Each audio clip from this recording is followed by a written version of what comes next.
આજ રોજ રાજકોટ શહેર ખાતે રિજનલ ક્રાઇમ કોન્ફરન્સ આયોજન કરવામાં આવેલું છે. એમાં ખાસ કરીને રાજકોટ શહેર, Rajkot range, Junagadh range, Bhavnagar range જેમાં સમાવેશ થતા તમામ જિલ્લાઓને ક્રાઇમનું મૂલ્યાંકન કરવામાં આવેલું છે. 2024, 2025 અને જે 26ના જે પહેલા મહિનાનું છે એની વિશ્લેષણ કરવામાં આવેલું છે. અને આ ક્રાઇમ કોન્ફરન્સમાં રાજકોટ શહેર, Rajkot range, Junagadh range, Bhavnagar range એને તમામ મૂલ્યાંકન કરી અને જે પ્રશ્નો છે એને સૂચના પણ આપવામાં આવેલી છે. ખાસ કરીને જે નાર્કોટિક્સ બાબતમાં હોય, સાયબર ક્રાઇમનો બાબતમાં હોય અથવા રોડ એક્સિડન્ટ, ફેટલ એક્સિડન્ટ જે છે એના બાબતમાં હોય એમને વિશેષ ધ્યાન આપવાની આપણા સૂચના આપવામાં આવેલી છે. અને ખાસ કરીને જે આપણા ડાયલ 112 પ્રોગ્રામ છે એનો પણ વિશેષ ચર્ચા કરવામાં આવેલી છે. અને પિછલા સપ્ટેમ્બરથી 2025ના સપ્ટેમ્બર મહિનાથી આપણે કાર્યરત થઈ છે અને એમને પણ કામગીરીનું મૂલ્યાંકન કરવામાં આવેલું છે. અને જે પ્રજાલક્ષી જે રિસ્પોન્સ ટાઈમ છે એ ઘટાડવામાં અમે સફળ રહ્યા છે. અગાઉ 12 મિનિટ અને 14 મિનિટ જેવું થતું હતું રાજકોટ શહેરમાં, એ ઘટીને 7 મિનિટ થઈ ગઈ છે. અને એ જ રીતે બીજા રેન્જોમાં પણ, જિલ્લાઓમાં પણ એ જે રિસ્પોન્સ ટાઈમ હતો એ લગભગ 50% એટલે ઘટી ગયું છે. એ એક સારી વાત છે. અને પ્રજાલક્ષી આપણા રિસ્પોન્સિવ રહે પોલીસ અને એ દિશામાં આપ લોકો કામ કરી રહ્યા છે. અને જે મહત્ત્વનો જે નાર્કોટિક્સનું છે, જે દરિયાઈ કિનારો છે, રાજકોટ રેન્જ, જૂનાગઢ રેન્જ, ભાવનગરનો પણ, તો એમાં પણ આપણે ખાસ કરીને ધ્યાન આપવાની સૂચના આપવામાં આવેલી છે. અને જે સિરિયસ ક્રાઇમ છે મોટાભાગે તમામ ડિટેક્ટ છે, 1-2 કિસ્સાઓ છોડીને. ત્યાં પણ આપણે વિશેષ ધ્યાન આપવા માટે સંબંધ કરતા જિલ્લાઓના એસપીઓને સૂચના આપવામાં આવેલી છે. ખાસ કરીને છેલ્લા ઘણા સમયથી જે સ્કૂલ, કોલેજો, પછી આપણે કોર્ટ, હમણાં પાસપોર્ટ ઓફિસ, પોસ્ટ ઓફિસ છે, એને ધમકીઓ મળી રહી છે સર. ઘણો સમય થઈ ગયો, આપણે જે આરોપી સુધી નથી પહોંચી શકો. તમે જાણીને આશ્ચર્ય થશે સર, આપણા રાજકોટના સીપી છે ને એમના નામે અત્યારે 10 જેટલા તો છે ને ફેસબુક આઈડી બનેલા છે, ફેક આઈડી. એ પણ હજી સુધી નથી સર. અહીંયા સુધી પહોંચવું નથી. આપણે મિકેનિઝમ કઈ આપણે ઓછું પડે છે કે શું છે સર?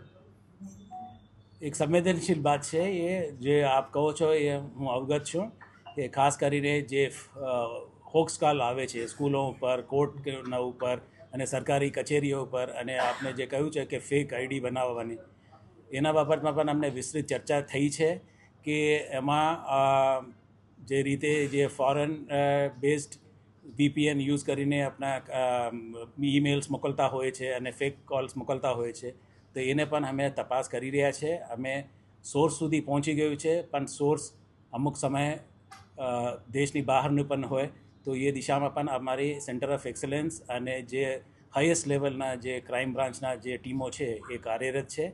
અમે જે રીતે અમને સફળતા મળશે એ આગળના દિવસોમાં એમને ખ્યાલ આપો. સાયબર ક્રાઇમમાં જે અત્યારે ફ્રોડ થાય છે, અમાઉન્ટ સર જેટલી જાય છે, આરોપીઓ પકડાઈ જાય છે. જેમ કે હમણાં 1500 કરોડનું રાજકોટ આપણે જિલ્લાએ પૈકી, પછી આપણે સિટીએ પણ એટલું ટૂંકમાં થયું છે ડિટેક્શન. સર રિકવરી રેટ ઘણો ઓછો હોય છે. એનું શું કારણ છે? કારણ કે જ્યારે પણ આપણે પૂછીએ ત્યારે એમ કે કંબોડિયા કનેક્શન નીકળે છે, વાનું કનેક્શન નીકળે છે. સર તો રિકવરી જે એ બહુ ઓછી પ્રમાણમાં છે. સાચી વાત છે, તમારી વાતથી હું સહમત છું કે જે રીતે આપણે સાયબર ફ્રોડ થાય છે એમાં એક ગોલ્ડન અવર હોય છે કે જેટલા વહેલું બને એટલા વહેલું આપણે 1930 ઉપર આપણે ફરિયાદ કરીએ તો એટલા અમે જલ્દીથી વહેલાથી આપણે એને level of transaction of money જે છે આપણે રોકી શકાય.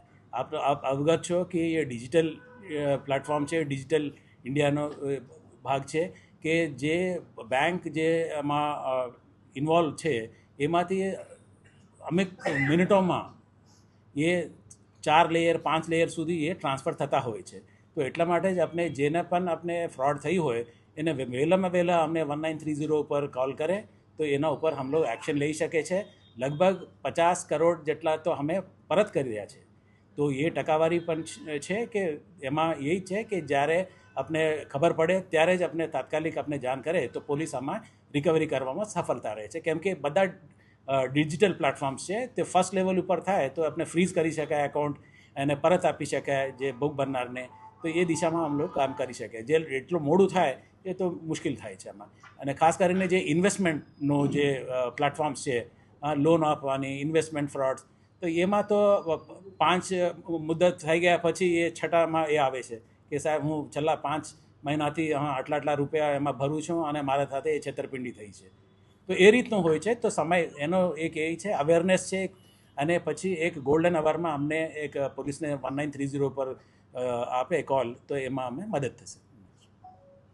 19:30 ઉપર જે ફોન કરે છે પછી સર એ ગોલ્ડન અવર આપણે ટૂંકમાં માની લો કે 1 કલાકમાં થઈ જાય છે. 19:30 ઉપર ફોન કર્યા પછી અમાઉન્ટ ફ્રીઝ થઈ ગઈ છે કે પછી શું કર્યું લોકોને નથી સમજાતું, કારણ કે એમાં છે ને એ લોકો એમાં એસઓપી આખી બની હુઈ છે.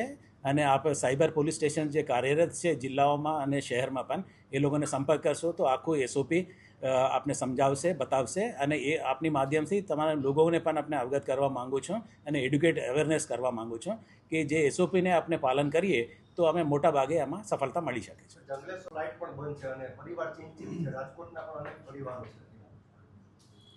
જ્યાં સરકારી મદદ લેવાની હોય, સરકારી એજન્સીસની મદદ લેવાની હોય, યા તો મિનિસ્ટ્રી ઓફ એક્સટર્નલ અફેર્સનું હોય, અથવા આમાં તમામ સંકલિત છે. અને જે કરંટ સિચ્યુએશન છે આપણી, એના ઉપર અમે અવગત છે અને તમામ યુનિટ્સને પણ અમે સૂચના આપવામાં આવી છે. પહેલાં તો રાજકોટ શહેર પોલીસને હું અભિનંદન આપવા માગું છું કે આટલું બધું મોટું જે જંગલેશ્વર વિસ્તારમાં જે ડિમોલિશનનું કામ હાથ લીધું છે અને સફળતાપૂર્વક એ લોકોએ કરી બતાવ્યું છે. અને આવતા દિવસોમાં પણ જે કંઈ બચ્યા છે એના પણ એક વિશેષ આયોજન કરવામાં આવશે. એને ખૂબ ખૂબ અભિનંદન આપું છું અને આવતા દિવસોમાં પણ એમને કાર્યવાહી કરશું. સર, કચ્છમાં મોટા પ્રમાણમાં જે નશીલા પદાર્થો પકડાય એમાં હવે ઉચ્ચ અધિકારીઓ ઉપર પણ કાર્યવાહી થશે તેવી વાત સામે આવી છે. જે રીતે પકડવામાં આવ્યું છે એના ઇન્વેસ્ટિગેશન થાય અને ઇન્વેસ્ટિગેશનમાં જે કોઈનો નામ હોય અથવા જે કંઈ ઇન્વેસ્ટિગેશન દશા હોય તો એમાં ચોક્કસ પગલાં લેવામાં આવશે. ગુજરાતીઓ કઈ ફસાયા દુબઈમાં હોય એમાં કઈ સરકારમાં આપણે સંકલન થયું